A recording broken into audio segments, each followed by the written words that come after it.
Sinumpahan ng ethics complaint ng isang indigenous people o IP group si ACT Teachers Party List Representative Franz Castro nitong Martes dahil ito'y convicted na sa kasong child abuse.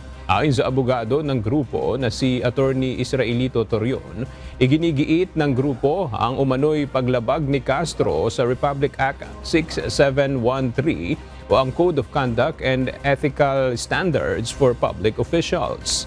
Nang nalagay sa panganib ang kaligtasan ng mga minor de edad sa isinagawang solidarity mission ng grupo ni Castro sa Talaingod, Davao del Norte noong 2018. Tugon naman ni Castro, walang basihan ang reklamo at isa lamang harassment laban sa kanya. Dagdag ng mambabatas, mayroong mga tao sa likod ng reklamo na nais lamang pagtakpan ang kanilang ginagawang investigasyon at nais lamang siyang paghigantihan.